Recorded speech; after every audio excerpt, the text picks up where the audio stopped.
and after.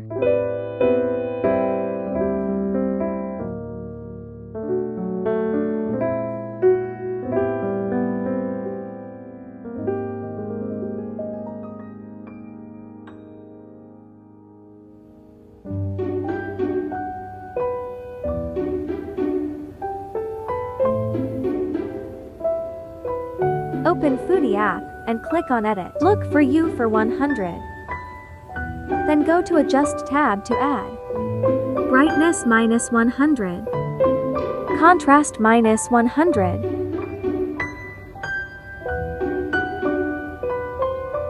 dust 430, color highlight blue 51, grain 30,